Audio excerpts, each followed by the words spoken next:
Hello, everybody. We should indeed be live. Um,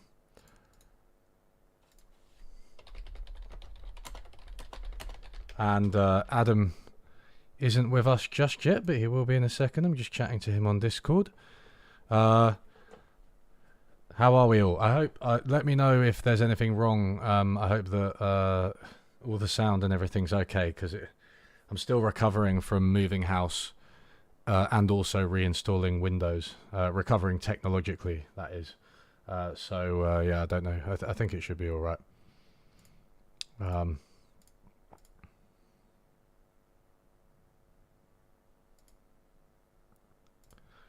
So let me just take a little look at what's going on. Twitches, yeah, okay. And YouTube is working. Twitches, yeah, okay. Okay. Okay. That's funny because I just logged on to YouTube and I can see some of you, Frederick, Skyfish, and Mortem, but there are a couple of messages on YouTube that don't seem to have got through to my chat. So, if I don't see your message, then please don't be offended. Okay, so I'm going to phone Adam now.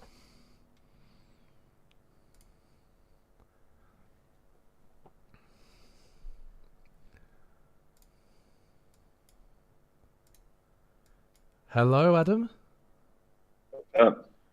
Hey, we are live. Just to let you know, Cool. we're already online. I made sure that the tech was working before I actually phoned you. Let me just get your picture up and displayed on YouTube for everybody. Yes, there we go. Perfect. Cool.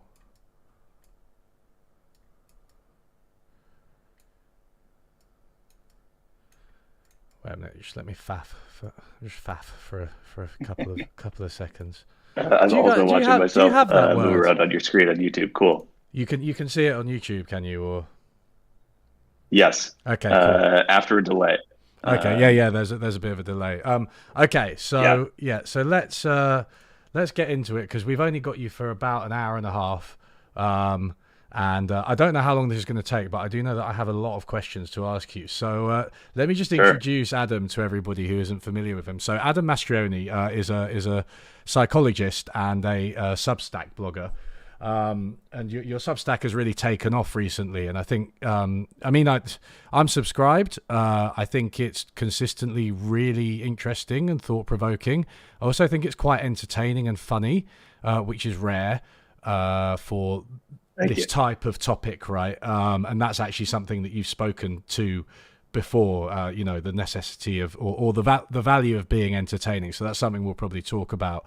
But I think one of the reasons, or the moment your Substack took off, was this article, right? The rise and fall of peer review, which was this really, really interesting article that went viral, and I think led to you kind of switching more to the Substack full time, or at least most of the time.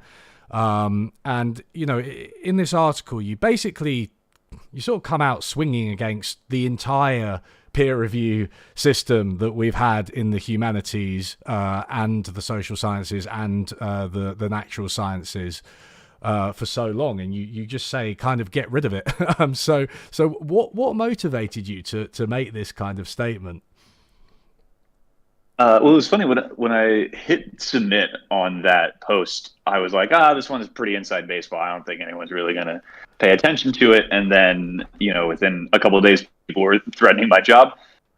So I really have no idea how content on the internet works. But yeah, why I wrote it was, in part becoming more familiar with the peer review system on both sides of it and realizing that the thing that it claims to do on the tin is not actually what it is on the inside. That I guess I would have naively assumed before I became a social scientist that like if I had thought about it at all, that like, oh, when you submit a paper, like someone takes a very close look at it and they probably run the the code and the data, if I'd even thought about the fact that papers have code and data.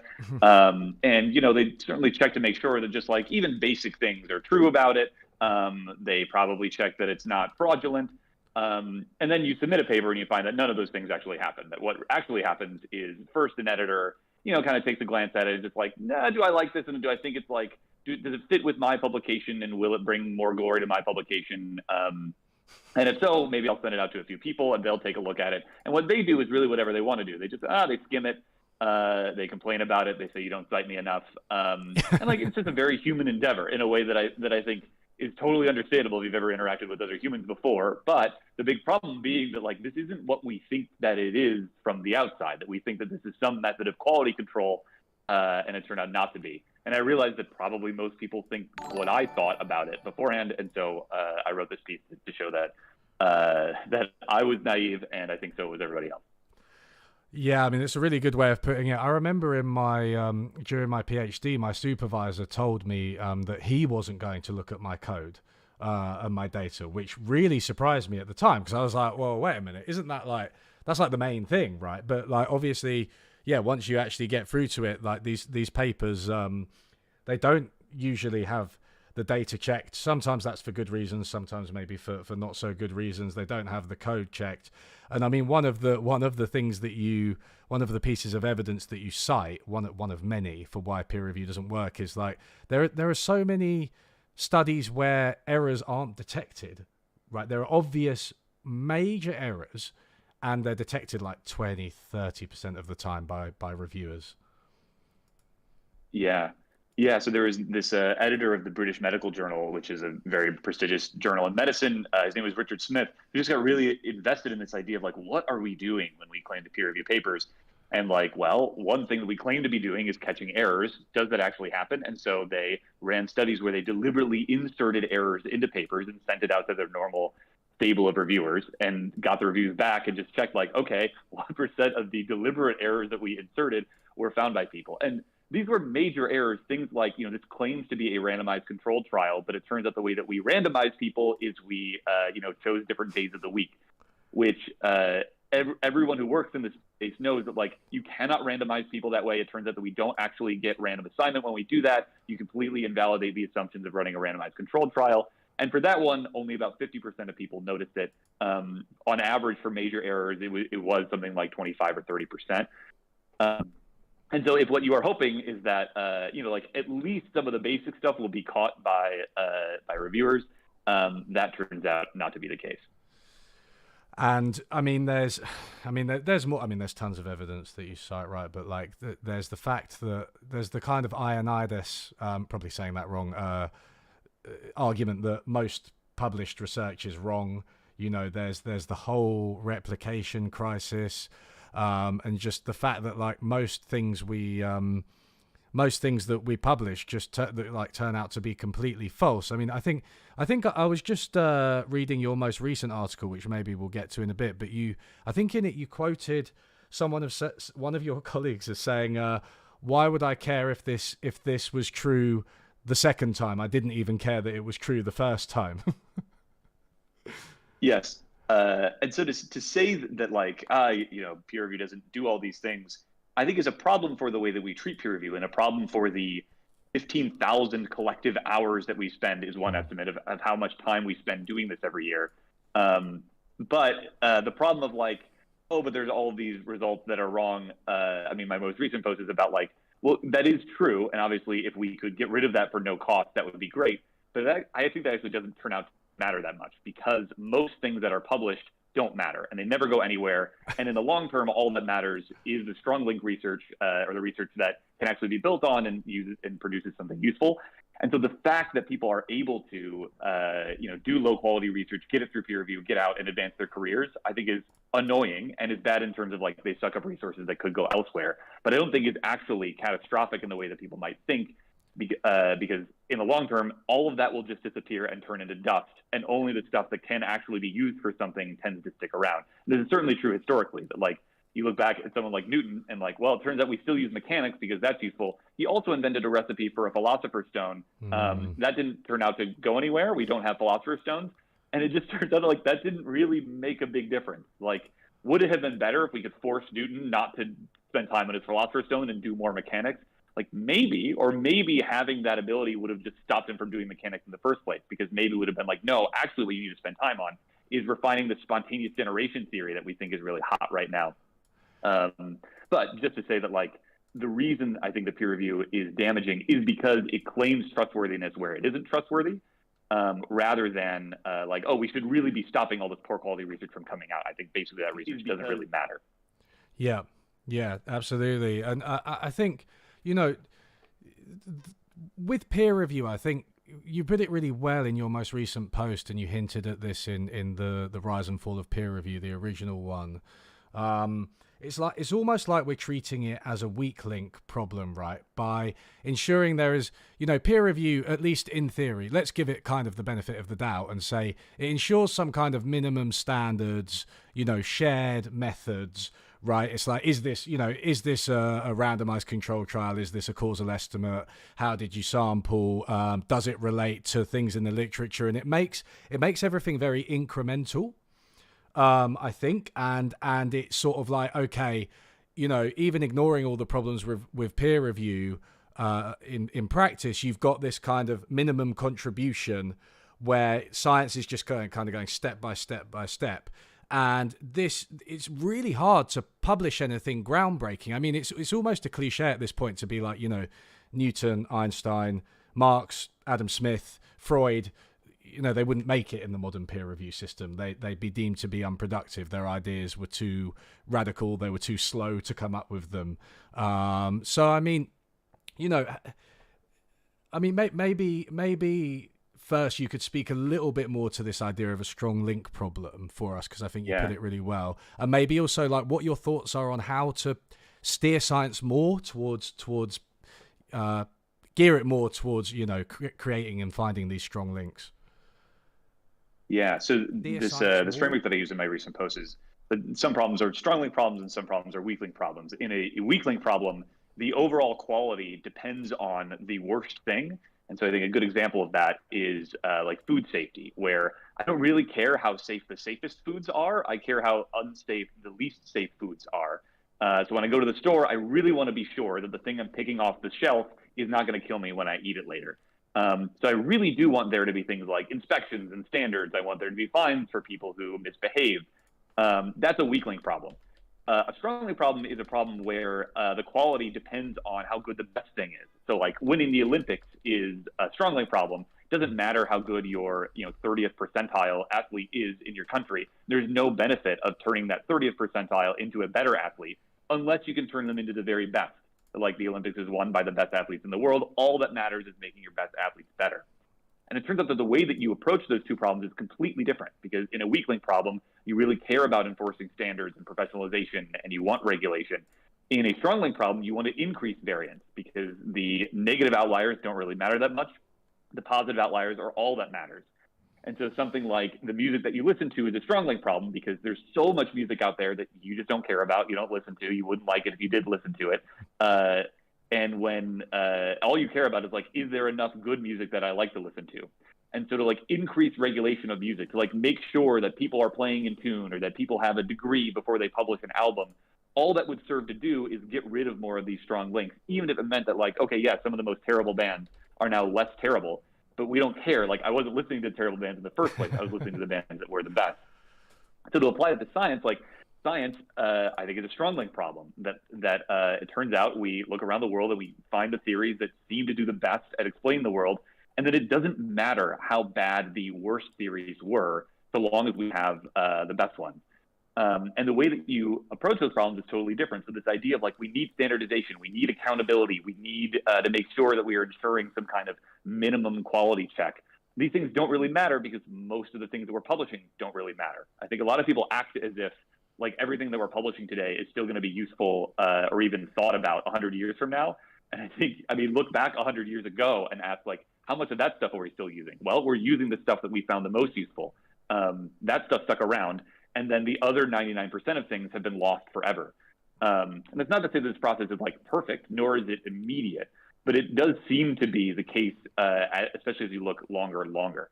So I think people get distracted because it's like, well, but all these people are succeeding in science and they're like getting good careers and they're doing bad work. And like, yeah, that's really annoying. But I think in the end, all of that will turn to dust. And like, if it turns out that you actually described reality better and enough people heard about it, that is going to matter. More so than like, oh, you got an endowed chair or you got a job and I didn't. Yeah. I think there's been a decline, and it's coincided with the rise of peer review. You know, one of the things about something like peer review, as you acknowledge in your article, like it itself isn't peer reviewed, right? So that it's really difficult to evaluate it. It's really difficult to attribute causality, but it does seem like there's been a decline in like big ideas. That's really, it's really inhibited big ideas, and we don't see as many of them anymore.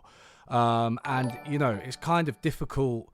I mean, I don't know, in psychology, you know, I mean, what would you say under the peer review system? Like, have there been big ideas that have completely changed the field? Are there any? I don't know. I mean, I saw a thread on Twitter about this recently that the psychologist Paul Bloom was asking, like, what is the biggest advance in psychology in the last X decades or whatever. And the replies to that, I think, were a really damning indictment of my field, because like one of the top ones was like, well, basically we figured out that everything we had published before was nonsense. Like, all right. And there has been that, right? There's been this replication crisis where we realized, like, okay, the tools that we're using are not actually up to the task that we're using them for, which I think is an important insight. Although then we're then like, okay, now we need to use those tools to stamp out all of the research that's bad. And then I'm like, well, but none of that research really matters. Nobody was reading it in the first place. Like, we weren't building on it. It was just going to go away. But now it's like we need to redo all of these things. And that's where I think that quote from my colleague is really relevant, that like, if you didn't care that it happened the first time, what do you care if it happens again? This isn't true of like every single finding, of course, but I actually think it is true of virtually anything that I read in a journal, that I'm like, how much money would I spend to find out if this is really true or not? And the answer is almost always $0. I would not spend any money to figure out if this is true or not. And this is true when like the money that I'm spending is actually the time with my attention. But like, if I want to know whether something's true, I know I have to look at it really closely and I have to pay attention. I have to look for any evidence of p-hacking. I just almost never do that because I'm like, well, it just doesn't really matter how much, whether it's true or it isn't. I think there's something to be said about... Oh, sorry, carry on. No, go for it. Okay. Yeah. I think there's something to be said about volume as well, isn't there? Because like, obviously science, you know, there's more people in academia, but the publications per person, and in economics at least, the average number of pages per paper have been going up, right? So and the number of journals has been going up. And so there's, you know, it's really difficult to keep up with everything while giving it the standard of scrutiny that is merited by good scientific ideas, because actually it's impossible to keep up to that level, even with a select few top journals. You know, I mean, you can't read them all and like, oh, was this really randomized correctly? You know, get the data, replicate it. You know what I mean? It's completely impractical, even if you had all the information. So, I mean, I think, you know, would one... Because there's the peer review system and then there's the kind of expectations we've attached to it, right? So we've got the peer review system and then it's like, well, you have to publish a certain number of peer-reviewed articles and everything. You know, would your vision be one where scientists of all stripes basically publish fewer things as well? Have to publish fewer things? Yeah, although, I mean, I'd also love there to be a perpetual motion machine and anti-gravity boots. That I mean, you know, the title of the stream of like, you know, should we get rid of it? I think like I would love for there to be a world where there's more diversity in the kinds of people pursuing research, the kinds of questions that they're asking, and the kinds of things that the ways that they're communicating with them. I don't actually think in terms of like, what is the appropriate system for doing that? Basically, because I think thinking in terms of systems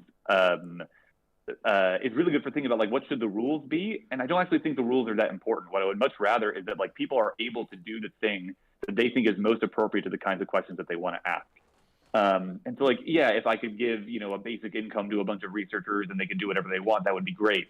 But I think a lot less about like, well, should like we convince journals to get rid of peer review? I guess because I just feel uninterested in trying to control other people's behavior. It seems like a real pain in the ass and kind of creepy.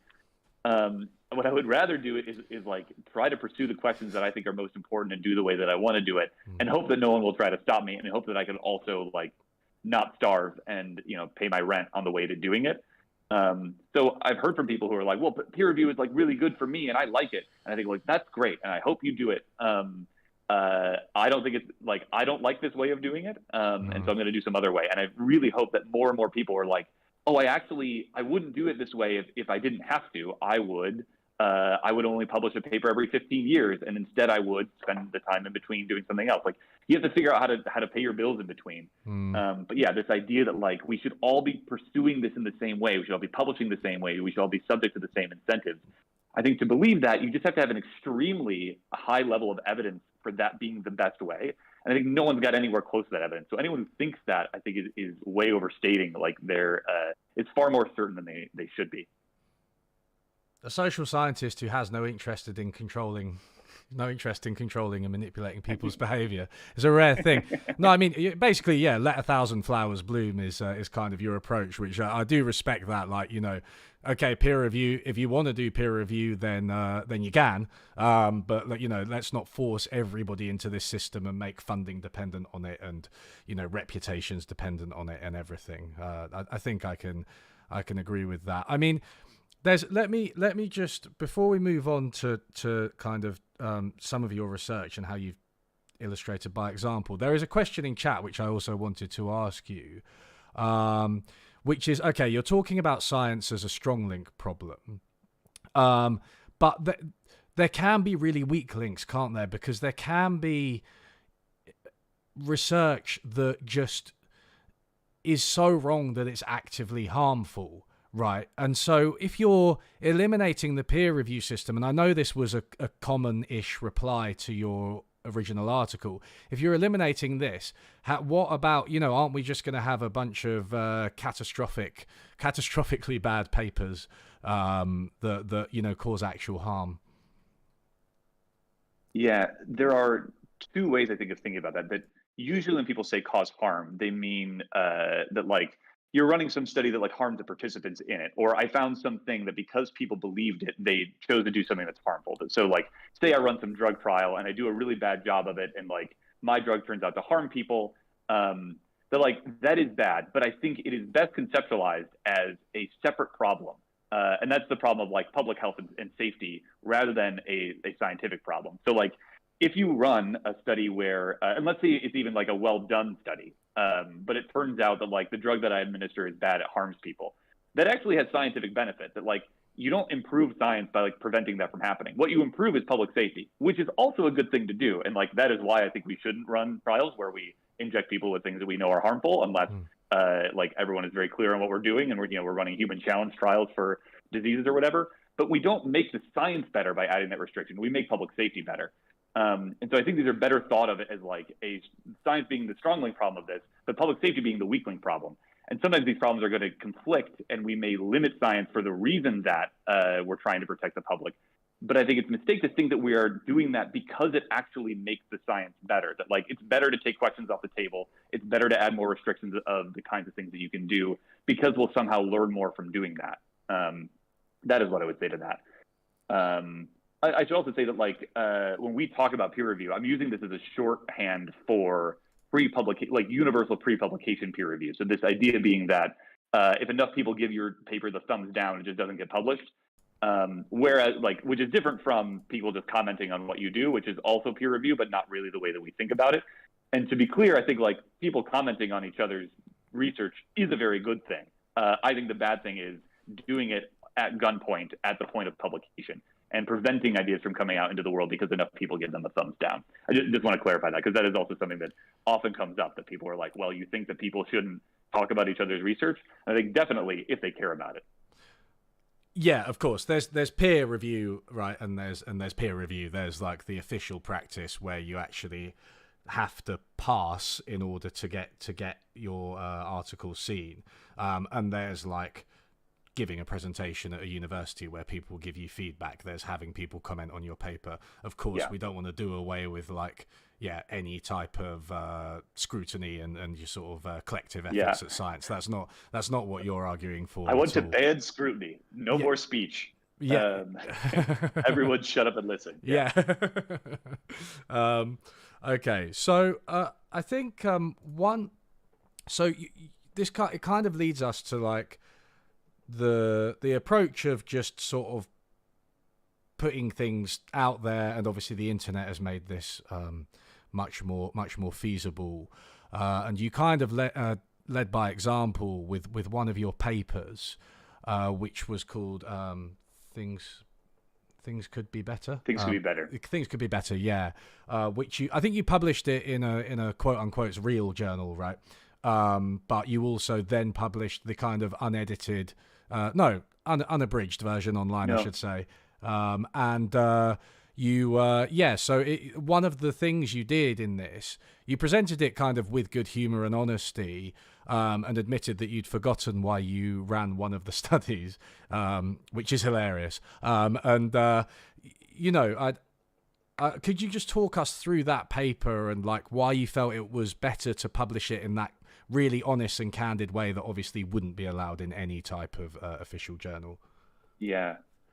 So with some of my other papers that I published further in the past, I've since like written them up for my blog in more plain language. But this one was written entirely for this purpose and won't ever go in a journal. And the reason why is because like we were trying to write it for a journal and we couldn't find a way to do it without basically lying. So we ran up against things like, we don't really think this is that well connected to other things that are currently in the literature, but we know that in order to get it published, we need to pretend that it is. Like we need to be like, yes, and this is just like these other things, and here are all these citations, because those are the people who are going to end up reviewing the paper. That's part of how editors choose reviewers, is they look at who you cite, and they're like, well, they probably know something about it, so they should look at it. Or, we were into study 8, and I was trying to write the transition into study 8 to kind of obscure the fact that, like, we forgot why we ran it. We pre-registered the analyses, so like we already had the code ready to go. Like the results turned out to be interesting, but we forgot the rationale for running it in the first place. And I wanted to obscure that fact because it makes you look bad. And people are like, well, why should we, publish your study if you can't even remember why you ran it? And finally, I was talking to my co-author Ethan, and we were just like, well, what if we were just honest? What if we just told the truth? And what if we just told the truth from beginning to end? Just like, here's where the idea came from. We were just sitting around talking. Here's what we did. We asked some questions to people on the internet. Then we were like, oh, well, we wonder if it was the kind of questions that we asked them. If we asked them different questions, would they give us different answers? And then we did a bunch of stuff, and here it is. And like that is the honest version of what we did. Like we had no more, no less. Like if you want to know more than that, like all the code and data is online. You can look at it for yourself. All the materials are there, so you could replicate it if you wanted to. And when we started writing that way, it just felt really good. It felt freeing to tell the truth. And to not pretend, I think too, that like when you write in kind of this view from nowhere voice that you have to for a journal, you just pretend that like all this is so much more serious than it really is. When like at the end of the day, we ask dumb questions to strangers on the internet, and we should write in a way that is proportional to that. Like we didn't discover polonium here, and if we had, I don't know, maybe the people who discovered polonium like tripped over it, whatever. Like I'd much rather accurately represent like the steps that were taken to do this, rather than pretend that this was all very serious and scientific. And I think that often turns out to be funny, not even because, I am also in my free time, like an improv comedian, but I think it's often funny because just telling the truth is funny. Like it is inherently funny to forget why you ran a study. Like you should remember why you ran a study. Like that's on me. I feel embarrassed about it. But if I'm going to be honest with you, like that just happened. And if you think that doesn't happen in like very serious papers that you read, like you are sadly mistaken. And yeah, I would rather just tell the truth and like take my lumps for what I do rather than pretend to be some other thing and like get credit for things that aren't actually true about me. So that's why we did it that way. We universally know as statistical researchers that we have gone back to code that we've written and been like, my God, what is this? Where am I? What was I thinking? Even code that I've tried to put notes on to help my future self, but I'm just like, that doesn't make any sense. I don't know what this is for. So I completely sympathize. I do want to say the paper itself, which you didn't really talk about that much. Although you're saying, we kind of did it by accident and we forgot about it, and it's not discovering polonium. It was actually an extremely interesting finding, nonetheless, and also a weirdly robust one, which just tells you that we're missing things with this peer review system, right? So I mean, the finding was that people almost always, like 90% plus of people, can think of a way that things can be improved. They think things could be better, which is the title of the paper, right? Yeah, like the actual content of the paper was, I was sitting with my friend Ethan in a diner, and we were like, why do people think some things are good and some things are bad? Just like dumbest question of all time, but we're both social psychologists. We can't offer a very good answer to that question. And we thought, well, maybe one way that people do this is when you perceive something, if it's easy to think about the ways that it could be better, you think that it's currently not very good. And if it's easy to think about the ways it could be worse, you must think it's currently like pretty good. And like that's a totally reasonable way of judging how good or bad things are, but it may lead to some predictable biases, right? That like things that involve human behavior, it may always be easy to think about how they could be better because it's so easy to imagine humans behaving differently. Whereas things like your phone, where Apple pays engineers a lot of money to make phones better every year, maybe it's hard to think about the ways that those could be improved, and so that's why you like them. And so we started running these studies where we just got a list of things that people think about in their everyday lives, like cars or vacations or your dog, your life, your pets, your toothbrush. It's like, how could this be better? And people typed it out. And we asked them, okay, if it were better in this way, would it be worse? How could this be different? And then people told us how it could be different. And we're like, if it were different in this way, how would it be worse or better, or would it just be neutrally different? And over again, people were like, I told you how it could be better and better for every single item we tested. So then we were like, okay, well, maybe asking people how things could be different is a leading question. Maybe it's like, well, people kind of just think like you wouldn't be asking about how things could be worse. And so we asked more people like, well, if we asked you, how could this be better, or how could this be better or worse, or how could this be worse or better? What would you think that we want from you? And people told us like there was a big difference in what people thought the pragmatics of these questions were. Like they were like, oh, if you ask better or worse or better, I think what you want from me is a mix. So we asked those questions, and people gave us the same amount of positive answers. They're like, I'm still thinking about how things could be better. We asked about people's own, like the thoughts that occur in their everyday lives. Well, have you thought about recently about how things could be better or worse? Everybody says yes, and then they go, I thought about it could be better. We asked people in Poland in English just to get a cross-cultural sample, like, tell us how these things could be different. They told us how they could be better. We translated it into Mandarin and asked people living in China to do this, and the same thing.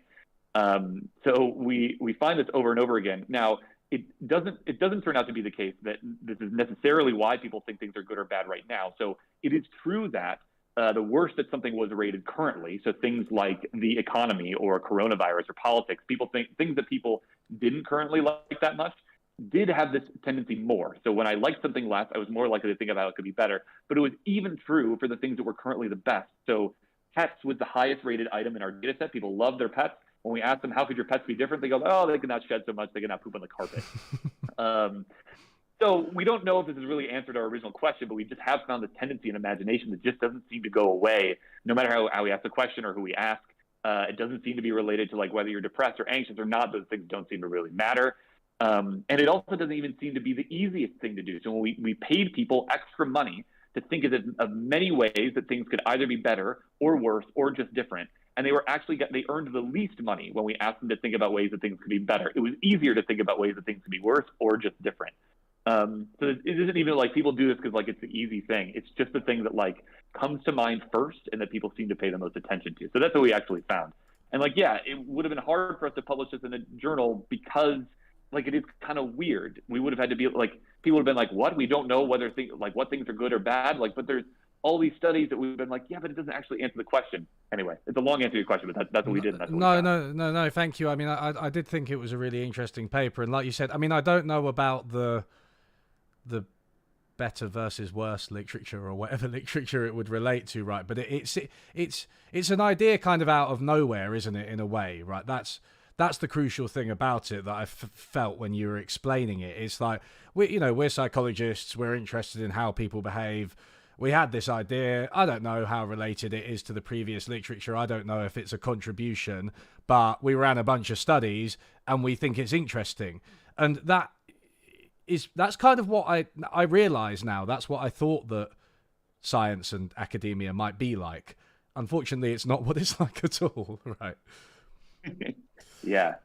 And in the most recent piece, I have all these quotes from Nobel Prize winners describing, like, I mean, to your point earlier, like how it would be impossible to do the kind of work that led to this work that won the Nobel Prize, in large part because a lot of them were just screwing around.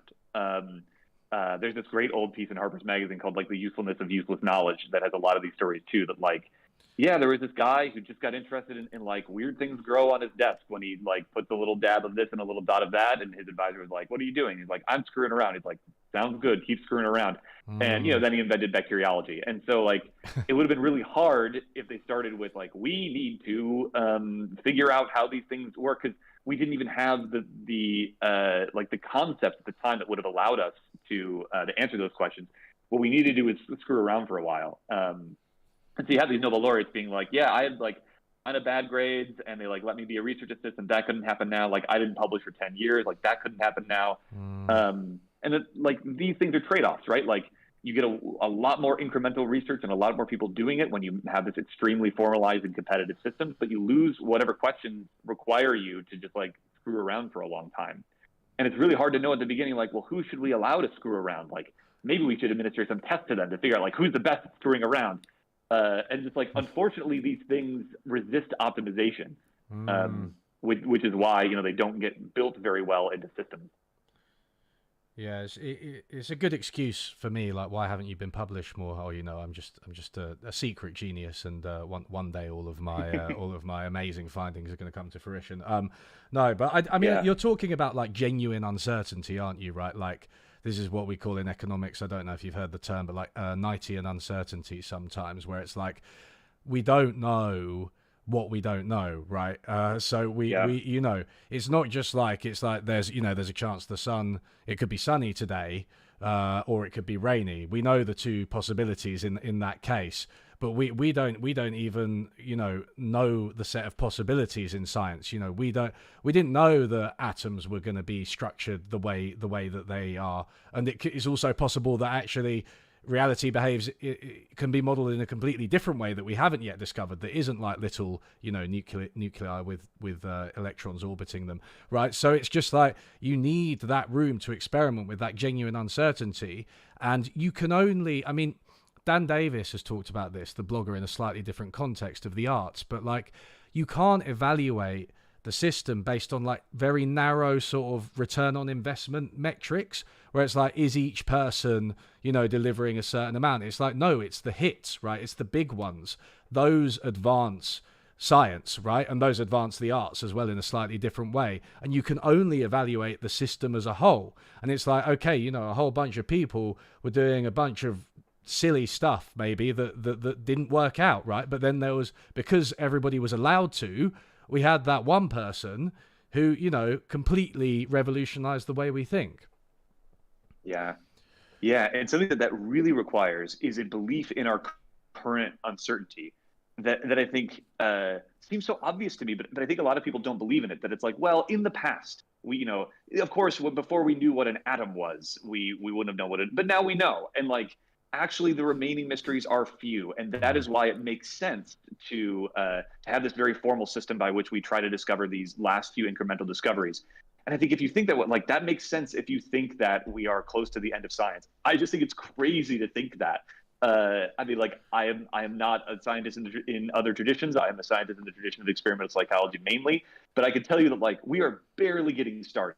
100 years ago, it was still pretty commonplace to think like, oh yeah, big thing is like, young men, they want to kill their fathers and marry their mothers, and that's just the way that it is. And and like, and some people still believe that. Like, a lot of people get trained in that tradition. Like, it's still the Wild West out here. Like, we are not at the point where we are just crossing the T's and dotting the I's.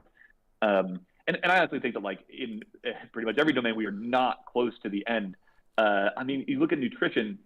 I follow a lot of people online who are doing like weird experiments that like are really hard to explain in like the lay theories of nutrition that we have. There's like this guy who's like, I eat pretty much nothing but heavy cream and I've lost 150 pounds. Like, maybe he's lying, but also maybe that like he doesn't make any sense in the way that we think that nutrition should work. I have some friends who got a bunch of people on the internet to eat basically nothing but potatoes for a month, and they lost 11 pounds and felt really good. And then I have other people I know who are like, I can't eat potatoes, I'll gain weight.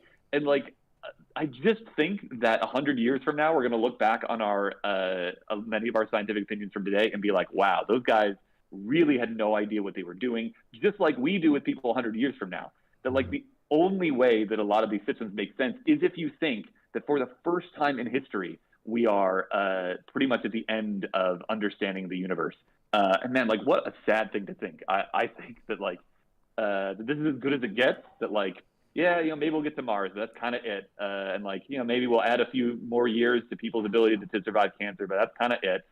And like, maybe we'll make the treatment for depression a little bit better, but that's kind of it. Like, man, if that's true, give up now. Like, I don't want to live in that future.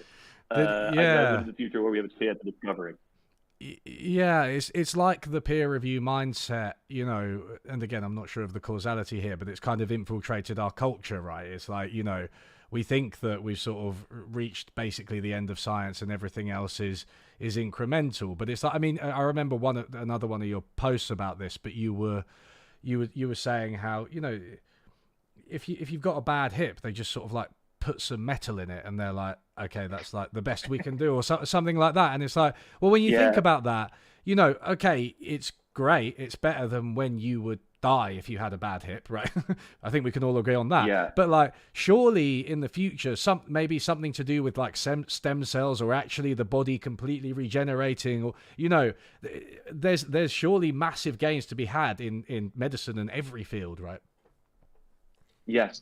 Yeah. One of the examples, so I wrote this piece called Ideas Aren't Getting Harder to Find, and anyone who disagrees or anyone who says otherwise is a coward and I will fight them. And one of the examples is like irritable bowel syndrome, which like 25 million people have, and which is just a scientific diagnosis for your tummy hurts. And like, we don't really know why. And I hope in the future it's going to turn out like, okay, we actually figured out that 15% of people who present with these symptoms have it for this reason that we can treat this way. Another 15% have it for like this reason that we can treat in this way. Right now, they're lumped together because all we have to go on is the fact that their tummy hurts. Like in the future, we'll be able to figure out what was different about them. And then there will still be people like, yeah, all we know is that like you got to go to the bathroom a lot, and we don't know what. Like, but this is how it works as we progress. That like those people that we can't treat should become fewer and fewer. And so, yeah, I think anyone who has had like a bad experience with the medical establishment should know firsthand that we are not even close to the end of science. I also tell the story of like, I have flat feet. I went to the podiatrist and he's like, yeah, I could shatter your ankles and like put a plug in there, like rebuild them. And then maybe for like 10 years, your feet won't hurt. I was like, never mind. I'll just have feet that hurt a little bit for the rest of my life, I guess. I don't know. Just like people 100 years ago, like that's what they would have had even worse stuff. They're like, I got polio. I was like, yeah, well, there's nothing we can do about that. Like, sorry, buddy. But now that doesn't happen, which is good. Yeah. I mean, when I was younger, I had something called cyclical vomiting syndrome, which basically is what it says on the tin. The unimaginative name tells you how much they knew about it. Every month, I'd just throw up all night for no discernible reason, violently, and then I'd wake up and feel fine.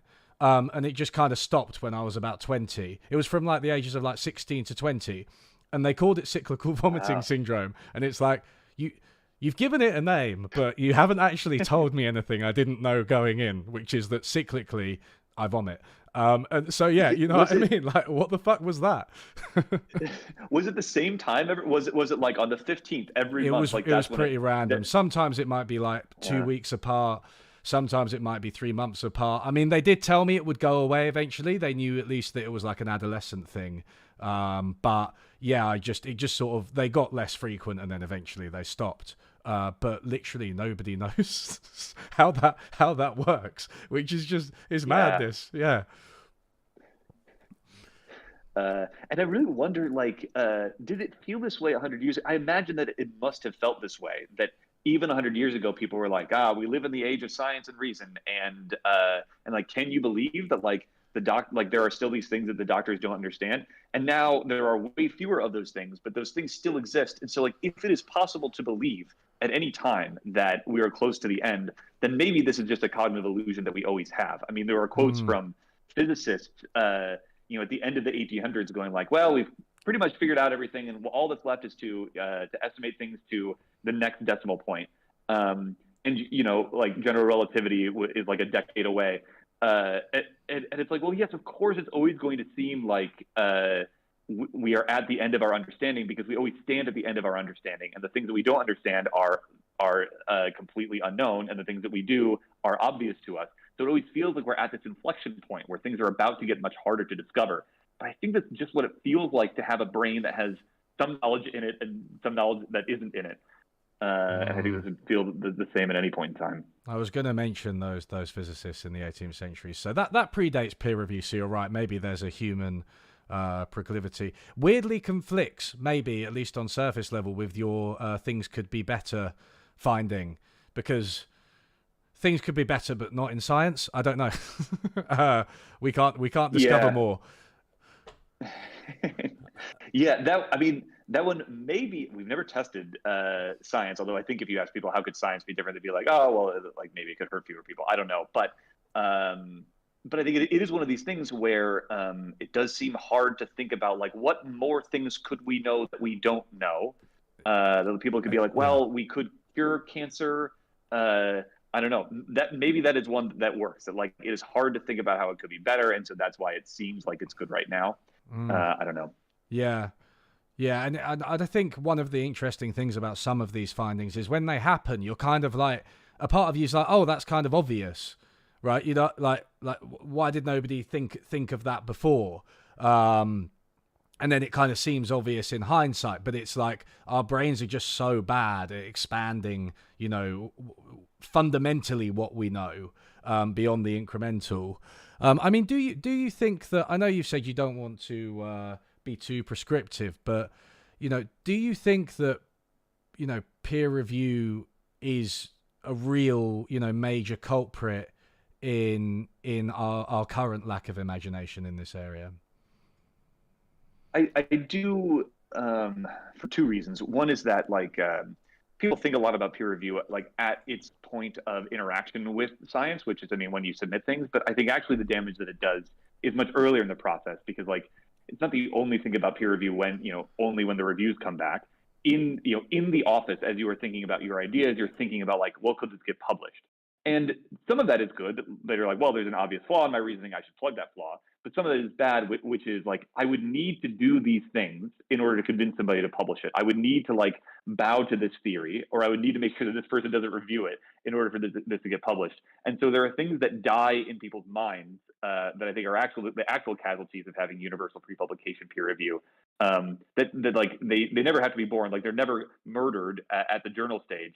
They're never allowed to be born. That is one place.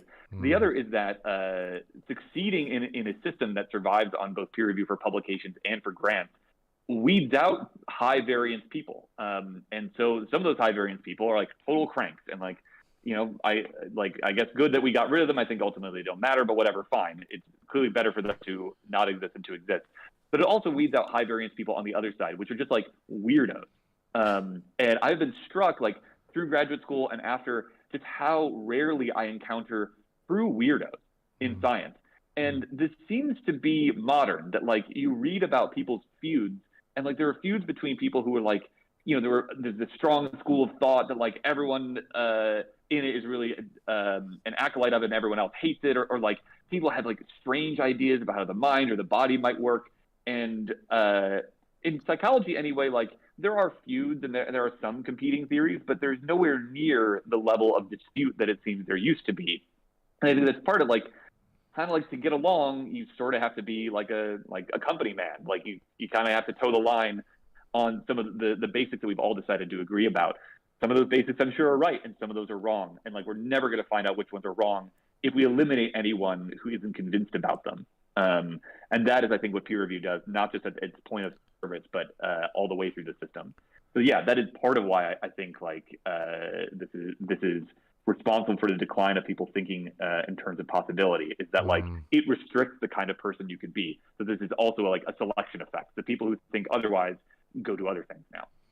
Yeah, this demonstration that you've read all of the literature and you found a contribution. I mean, I remember again being really encouraged into not just showing it, but also like heaping lots of praise on the existing literature. It was like, literally I was told to say like, oh, this is amazing, so many great people have done so much, when really what I was saying is actually I think this has all missed like quite a major point that's fairly obvious. But then you end up completely like refining your hoped for insight to the extent that you just completely change it and obliterate it, and it turns into something much less interesting.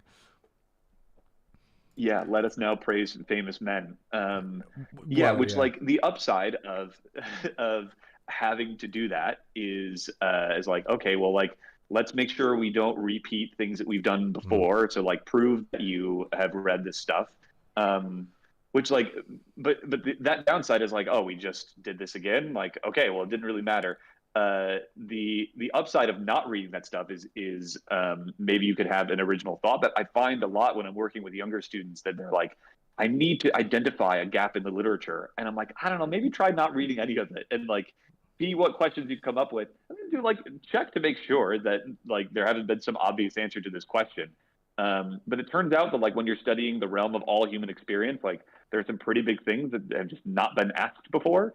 And the more that you steep yourself in things that have been done before, the more you think in those terms, and the more Mm. likely you are to like add your one brick to the wall. And then it's going to turn out like, actually, we like those bricks were all completely misplaced. We're not going to need any of them. Really, the wall that we need to build is over here. And yeah, you just wasted your time. Yeah, yeah. No, I agree completely. I mean, in terms of peer review, the broad term that we mentioned earlier, you're obviously now putting your stuff out on the internet. You've put papers out. You've put your ideas in blog posts out. I think you would be the first to say like any notion that is not subject to scrutiny is is completely and utterly wrong, right? I mean, it's subject to Yeah, sometimes far more vicious scrutiny than, and I know this putting out YouTube videos, right? Like, yeah. if people don't like it, they will let you know. Yeah, totally. In one post, I think I referred to Shrek as a Pixar film, and like literally in less than a minute, I was told in multiple channels that like Shrek is in fact a DreamWorks film, or I have it the other way around. I don't know. I don't really care, but certainly that was very quickly caught and corrected. Uh, That and is like, the I mean, that's a internet summed stupid up. I little love it. example. Yes, yeah. But even when it's an actual scientific question, that like that paper that I posted entirely on my Substack, like people sent me annotated PDFs of it, being like, "Here is my review," and like I would do this differently. And like I read them and I listen. Like I don't take every note, because sometimes like, no, I actually do think it was better the way that I said it. But sometimes I was like, oh yeah, I actually do think the graph would be better if I did it this way that you suggested rather than my. And so like I've updated that post, and now I thank the people who sent me those comments in the acknowledgments. I also Mm, found that even though plenty of people on the internet can be really cruel, like you actually do find some people who are interested in the same question you're interested in and actually do want to help you answer it, yeah. which turns out to be very rare when I do this conventionally. That like reviewers don't really want me to succeed. Like they see this as a zero sum game. Like they would just be as happy if I was dead. And so like their incentive is to like tear down my piece. And so, like, for some people on the internet, that is also their incentive. As soon as you get a little bit of status, there's some status to be gained in tearing down a higher status person. Mm, But some of them are like, hey, I like this thing you're trying to do, and I care about you doing it better. So here's my attempt at helping you do that. They are in the minority. I mm, think many more people think they are doing that than are really doing that. But those people exist, and God bless them. And like, I want to like attract more of those people, and I want to inspire more of those people. My friend who I wrote that paper with is teaching students right now, yeah. and part of their final assignment is to intervene helpfully with like research that they find on the internet. Like find someone doing research that you care about and send them not just a criticism of what they're doing, but like try to be helpful to them in some way. Like whether it's a question you can ask them or an analysis that you like can do on their data or something. And I think this is a much better way to be trained. Like these are conversations ongoing. You can participate in them so long as you're constructive. And like sometimes constructive means like tearing down one thing and building another. But constructive definitely isn't yelling at everybody doing it and being like, "You're all dumb and I hate you," uh, which is what the internet often is. Yeah. Some people do, but yeah, no, you're right. Of course, I guess we should treat it like a strong link problem, right? And not pay attention to the weak links. If we've got people giving us good feedback, right, then you take that, and then you constructive feedback, I should say, then you ignore the rest of them. Yeah. So what was I going to mention? I mean, I did want to say that you know, I wanted to get you to talk a little bit about one more paper that you maybe redid for the blog, because I have to say, you do seem to have a knack for asking what I would consider fairly obvious questions that I'm really shocked haven't been answered in psychology. You know, to quite a satisfactory extent. And one of yours was about conversations, right? So you talked about conversations, and what makes a good conversation. Now this, I said about things seeming obvious after the fact, right? On reflection, this seems to be like one of the most obvious things a social psychologist could ask. Like, you know, when people talk to each other, which is one of the defining characteristics of humans, right? what makes for a good conversation? So yeah, I mean, it was a really interesting paper. Yeah. So I've written a few things on this. One is, do conversations end when people want them to? Which is just asking the question like, well, every conversation has to end sometime. Does it end when people have a desire for it to, like, what is it that ends the conversation? Is it people's desire for it to end? Like, that would make a lot of sense. Or is it some other thing? And so we ran these studies where in some of them we brought people into the lab and they talked for as long as they wanted to, and then reported like, did you feel ready for the conversation to end before that? If so, estimate how much sooner you wanted to go. If not, tell us how many more minutes you think you might wanted to have continued. We also had people do this by recalling the last conversation, which is overwhelmingly with people that you know really well. Like, did you want to go sooner or later, to the best of your knowledge? What we found is most people reported that they wanted to go at some time other than the one that they wanted to. Even in the lab, when we told people talk as long as you wanted to, the majority of people left saying we didn't talk as long as we wanted to. And it's happened for two reasons. One is people almost never wanted to speak for the same amount of time as the other person. So in the lab, we have both sides. So I can tell whether both of them said they wanted to go at about the same time or not. And in virtually no cases were those points on top of each other. They were separated by quite a bit of the conversation. So it's impossible for us to both get what we want if we both want different things. And the other problem was people have no idea what the other person wants. So I asked them to estimate to the best of their ability when the other person wanted to leave, and their answer was off from the other person's actual response by about half of the length of the conversation. So if we talk for 20 minutes, I'm like somewhere between 10 and 30 is when you wanted to go. And I'm just way off. And so if I don't know what you want and we want different things, it's really hard for us to both get what we want. And so what we find is plenty of the time, like one person wanted to go longer and one person wanted to go shorter, and that's why they went as long as they did. But plenty of the time as well, like both people actually wanted to go longer or both people wanted to go shorter, but they messed up what the other person wanted. And so they both ended up not getting what they wanted, even though they both could have been better off. That like, we both wanted to continue for 10 minutes, but I thought you wanted to go, so we stopped. Or we both wanted to go 10 minutes ago, but I thought you wanted to continue, so we did.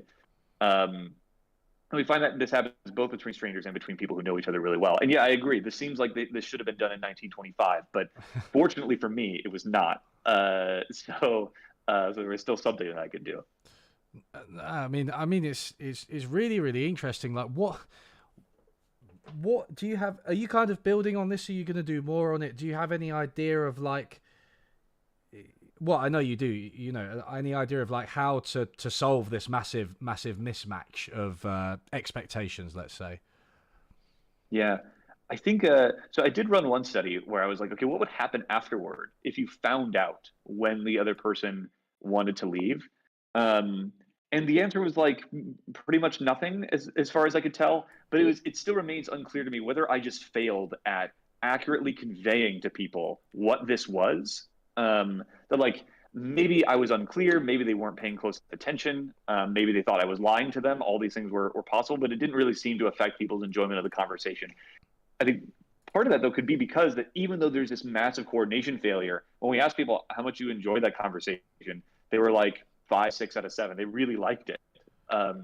Which I think falsifies another idea, which is that like a good conversation is one that ends at a mutually desired time. And so I would have thought going in that like if you're left wanting more, you go like, ah man, I kind of feel cut off. Like I didn't get what I wanted.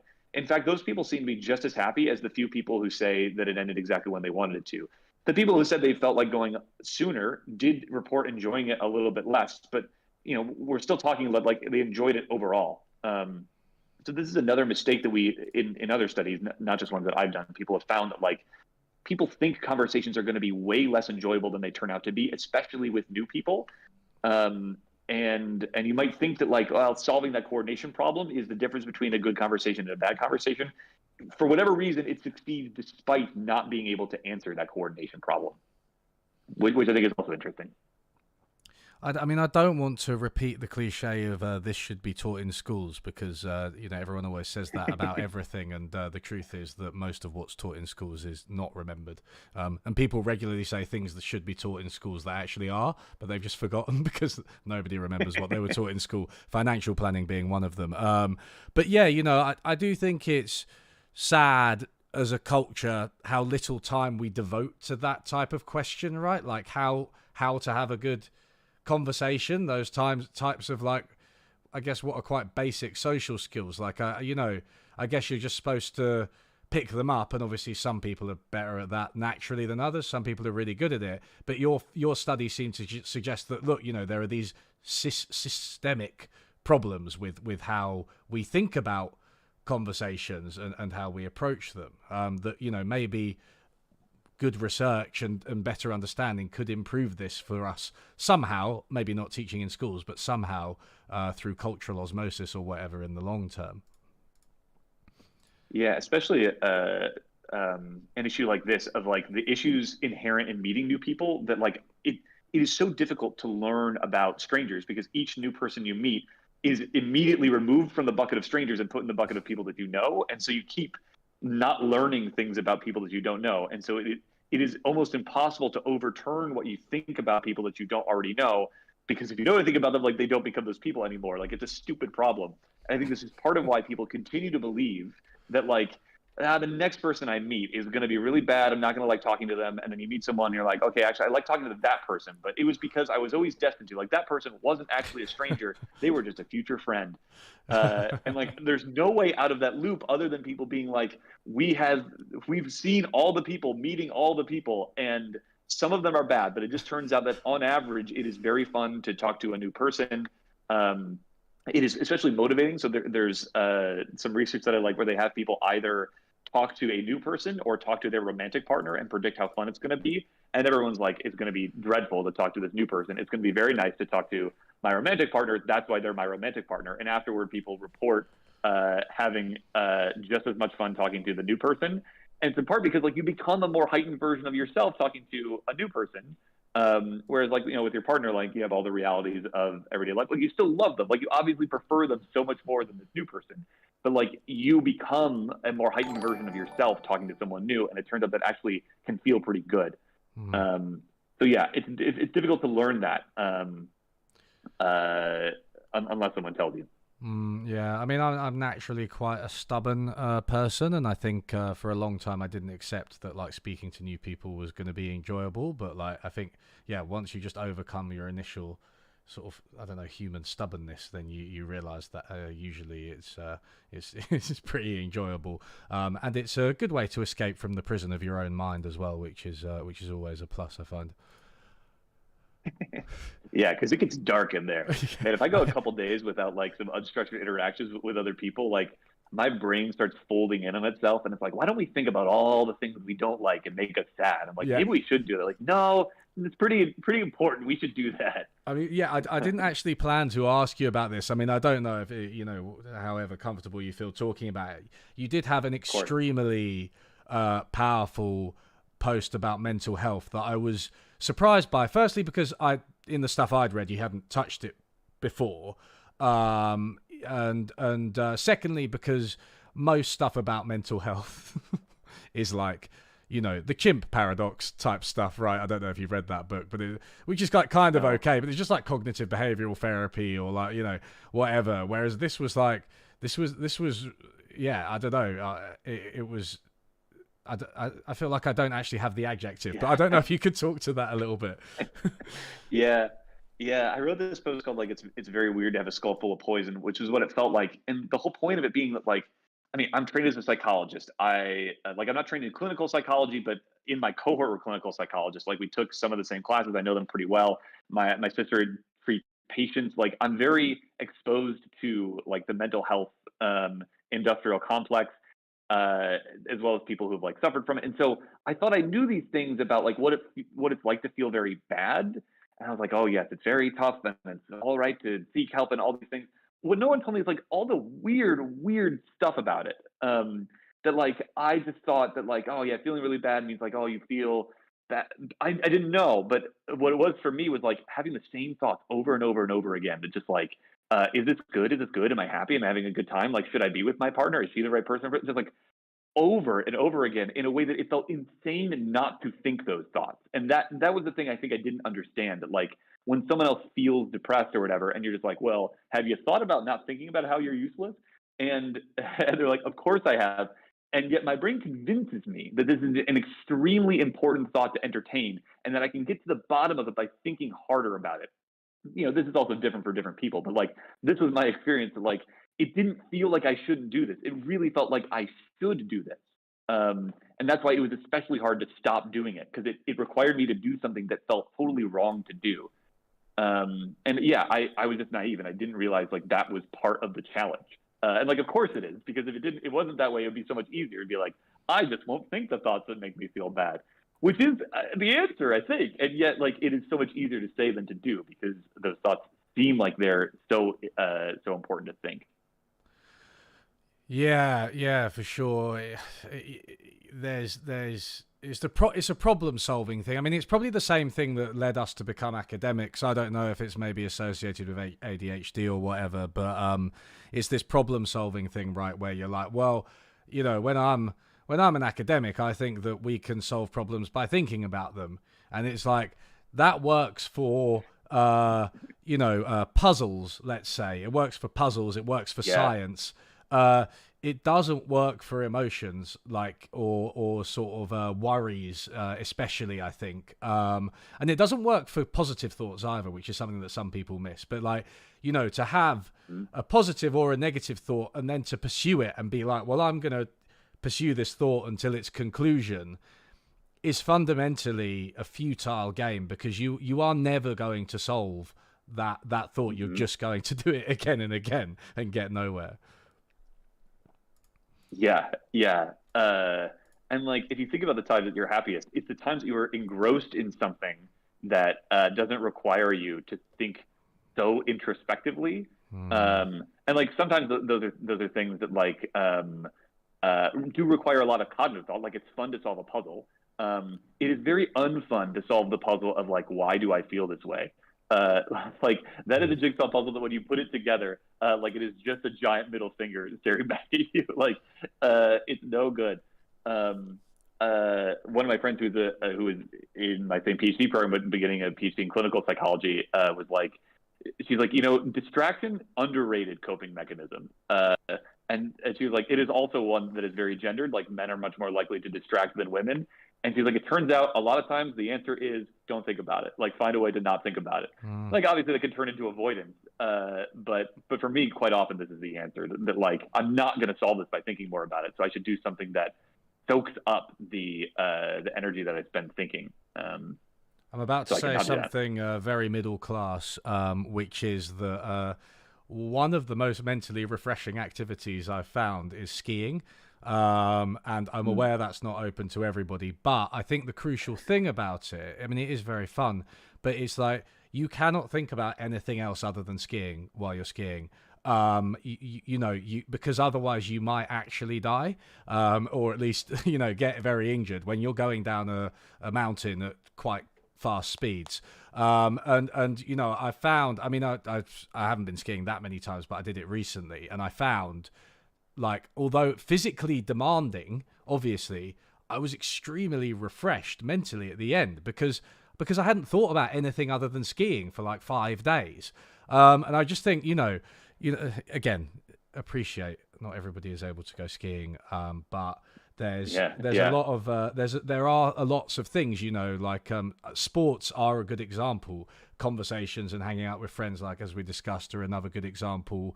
Being lost in entertainment of one kind or another, a game, a film, a book, is another example. But maybe we need to, I don't know, maybe I don't want to make any suggestions. Actually, I'm not going to make any suggestions.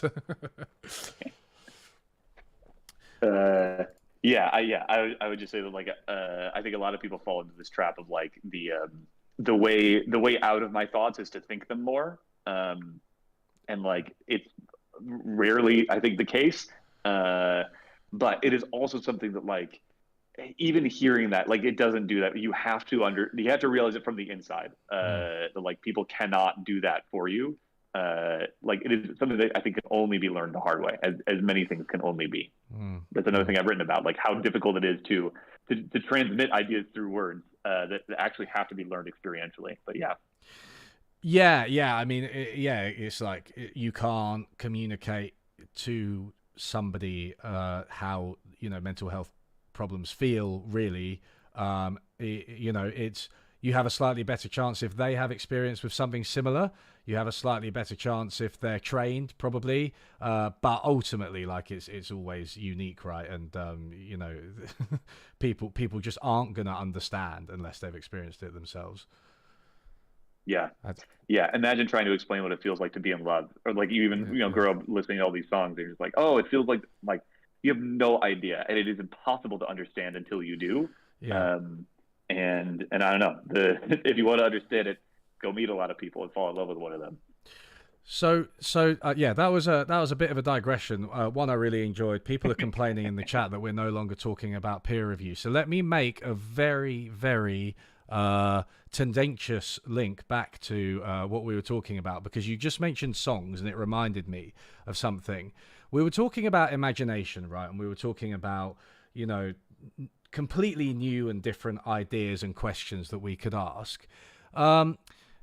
Obviously, the modern social sciences are very scientized. Probably not a word, but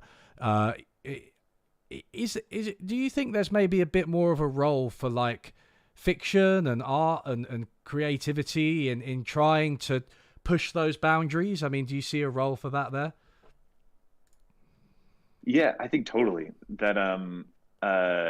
I mean, part of why I call my blog experimental history is that like that is what I think psychology is. That like we produce stories, um, and like the way to interpret them, I think, is often similar to the way that we interpret like stories that we encounter that aren't produced scientifically, which is these are cases in which people did a thing in a time, and that doesn't mean that like people always do that thing in that time. That doesn't mean that all people do that thing in that situation. And like you actually need the same skills that you hone when you reason from examples that you encounter in stories, when you try to reason from a psychology study. That is, by the way, if you already are convinced that it's trustworthy, which plenty of the time you shouldn't be convinced about that. Um, that isn't exactly answering your question, but I think some of the skills that you acquire reasoning well about even fictional stories actually serve you well when reasoning about scientific evidence, because you have to think about this generalizability problem of like, this is one instance of someone doing something. What does that prove? The only thing that it really proves is that thing is possible, not that that thing is like universally true. Hmm. But yeah. I mean, like, I am also a performer. I perform and teach improv comedy, and like a lot of the skills that I hone doing that, I also use as a researcher. That like my conversation work is influenced by the stuff that I've done on stage, and so I had this piece about like conversational doorknobs that comes from a theory of improv.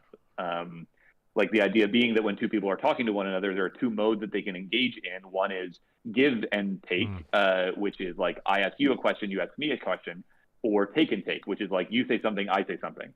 And like people, I think, have these different modes of communication. And the problem is if you have a different mode and you're talking to someone with the opposite one, you find them very confusing. And so a lot of people who are givers feel confused by people who like don't ask them questions because that's the way they think a conversation unfolds. And a lot of people who are just takers are like, why are you asking me so many questions? Like, just say your thing. And like that frame comes from improv, where in successful improv, the idea is you're just supposed to take focus, not necessarily give focus. So like when you're trying to improvise a song together, like I'm singing and like your goal is to take the focus from me before I run out of words to say. And some people see a conversation that way.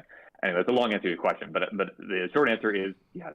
No, I mean it's just, but you know, you're completely right. That's a really good post. I mean, I like all of your posts, but it's this kind of it's a less direct approach. Are you aware of a book by John Kay, the Financial Times journalist or former Financial Times journalist, called Obliquity? No. About how, you know, many of our best aims are pursued indirectly.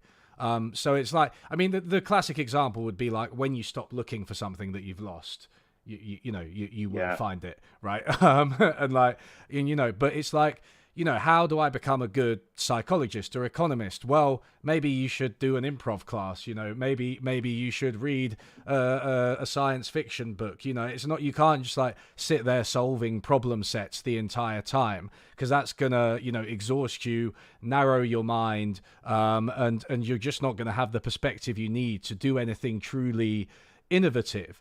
And yeah, I think, you know, I completely agree with you. That is, I think, you know, as scientists or social scientists, we need to not just be academics, right? And I think that's kind of an underlying message of your Substack, because we've talked about mental health, right? We've talked about like your experiences outside of academia. And, you know, if we just approach things in a more holistic way and allow for that, then I think we'll get, you know, we'll probably be happier for a start, but we'll also get better ideas in the long term. Yeah. And these are exactly the kind of things that are difficult to value in a system where it's like, you need to make yourself very legible to me, because I have to know whether you are going to like succeed. Like, are your studies going to work? Are they going to be valuable? And it's hard to go like, well, I live a very varied life and I have many influences, and like you know, I'm really into fly fishing or whatever, or like ice hockey, and these are all things that people would be like, well, okay, so you're spending less time on research is all you're telling me. So like, I want to fund you less because you have a more enriched life. Which I'm like, I would be so much of a worse researcher if I didn't have all the experiences that like gave me the insight into the research that I did. And like, if I wanted to optimize for being a researcher, I would do very little that's actually relevant to the research itself. Like, I would just go live a better life. I mean, that is what I try to do. And so if you have to explain to people like why you're doing that, and convince them that like that is worthwhile, like this too, it just is impossible. And like, I don't know a way for a system to work better. And again, like, I'm not, I'm trying to think in terms of system. I try to think in like, what is the best thing for me to do? And then how can I figure out how to do it and not starve while doing it? But this is exactly a downside of having everything be peer reviewed, is like, things that are important really don't make sense in that context. And then if we did try to make them make sense, we'd be like, well, do they check off the boxes of having extracurricular interests? Like, how many hours per week do they spend on them? Let's make sure it's the optimal hours. Like, it would just never work. Like, the bureaucracy cannot see the things that are important. Which is why, like, we should leave to the bureaucracy the things the bureaucracy does better, and like give it nothing that it does not do well. Yeah, absolutely. I mean, I you know, how do you feel things like Substack and YouTube and other platforms are helping? Do you feel that they're helping to fix this problem and kind of broaden our horizons? Yes, hugely. In that, like, part of the reason why I've like derationalized writing academic papers is because I can see a different path. That whenever I used to write an academic paper and I would feel like I just lost 50 IQ points, I used to blame myself. That I'd be like, man, I just need to learn how to do this well, because I know that people do a good job at it. It must be me. And then when I started writing in my own voice on Substack, and I felt really good, and I felt like I was actually getting the point across, I was like, oh, I just like, maybe that other way of writing like is good or is bad. It's definitely bad for me. And I'm thankful that like there is a possibility that I could, you know, make my living doing that. And as soon as I realized that, I was like, oh, now I feel like free to stop pretending that this thing is the thing that I actually want to do or that I actually think is good. I mean, I assume that you have found the same thing, and that's why you are here doing this. But like, this has opened something for you that would have been impossible, like before YouTube existed. Yeah. Yeah, I mean, it's like what I want to, what I want to talk about, said in the way I want to said it, to say it, with, Exactly. yeah, that was ironic. So with, making jokes and, putting whatever into the video that I frankly feel like putting into it. And then, it turns out that people kind of like that. And like you said, it's a real sense of freedom. And I think, academic freedom, it's a bit of a myth, really, when you've got such a rigid system. Because you're not allowed to make jokes in papers unless you're like you've won the Nobel Prize. Then for some reason you're allowed to, because everyone just defers to you. But you're not allowed to make jokes or tell anecdotes, or it is just literally this like cookie cutter approach to writing a paper in language that is often really difficult to pass, even for people who are trained. Like I read your blogs, I understand what you're saying 95% of the time, the first time, right? When I read an academic paper, I often reread sentences, and it does that. They all do that stupid thing where they've got like the opposite of the sentence in brackets. I was just reading one like that. Do you know what it's like? We find that the effect is bigger brackets smaller for men brackets women, and it's just like, oh my fucking god, can you just express this in a normal way? yeah. I think there is this illusion that people have that like we enforce these norms because it increases transparency and like communicability, and like it doesn't do that. When I go to conferences and give talks and I can speak exactly to my voice and say the things that the way I want to say them, I feel like I really get the point across in like, the 15 minutes that I have. When I have to sit down and write the academic paper version of it, it's like, okay, now I need to use bigger words, and I need to like pull in all of my claims, and I need to like write in this way that will make no one mad. And there's a reason that no one reads these papers from beginning to end. Like why at best they skim the abstract, because they're painful. And so to act like that is actually a noble undertaking, is to like make it more boring, which some people do.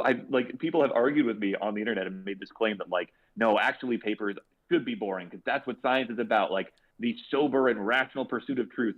And I'm like, this is an illusion that you have, that like that you're actually doing that when you claim to be doing that. That like I think actually the way to do it is to be honest, and like sometimes it turns out like being honest is usually colloquial. It's often funny. And you can see this when you watch people talk to one another, and they make each other laugh all the time, not because they're professional comedians, but because they're just like saying things that are on their mind. I used to upset people, especially the senior professors, when after a talk I was just like, that was boring. Because you're not allowed to admit it. But it's like, it was really fucking boring. Like, the guy had no decent delivery. The subject was boring. I didn't care about it, and I had trouble paying attention. Like, what's wrong with that? Like, I don't get bored when I read things that I like or watch presentations or videos that I like, right? That are presented in a clear and concise and entertaining way, right? So, I feel like that should be a valid complaint. So obviously you'd never hear that in peer review, but like, this is boring. Can you make it more exciting with a story or something? Yeah.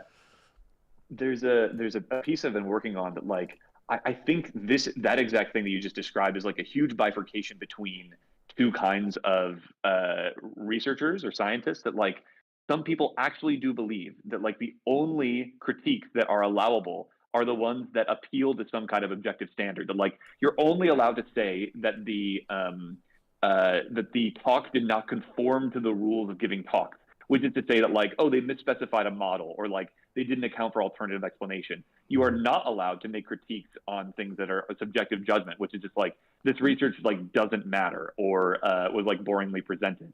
And I think often like these people are like, they're not legible to each other because like they don't value the same things.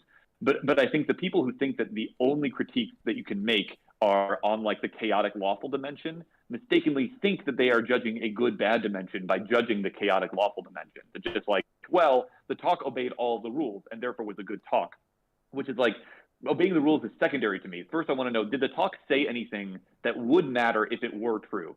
And if I can answer no to that question, which is most times the answer is no, I don't care whether it obeyed the rules or not. Like, it is foolish to ask the questions the other way around. But there are people online who are like, no, it is all about whether things obey the rules or not, and like who can say what's important or not. And like, I agree, that's a subjective question. I'm just willing to like make that judgment and live and die by it. Yeah, I completely agree. So yeah, we've almost reached the end. I just want to say, so I'm not entirely clear on this, but are you a full-time substacker now, or are you still a postdoc? Have you? Pretty much. So I taught my last class Saturday, and so I am now mostly a free agent. I'm going to do another postdoc for maybe a year, maybe two. But really, what I spend the majority of my time on is doing Substack. And it is partially like the business model of Substack that makes that possible for me to do, and like not fully crazy. Which I think is great. Like, I want to live in a world where more people are like doing weirder things, and like I'm also willing to risk my career to be one of those people, to also show that that kind of person like can exist and they don't have to starve. And so I appreciate that like you're also doing that. So I hope that there are many more people like us in the future. Hopefully not too soon, because I don't want to compete. But yeah.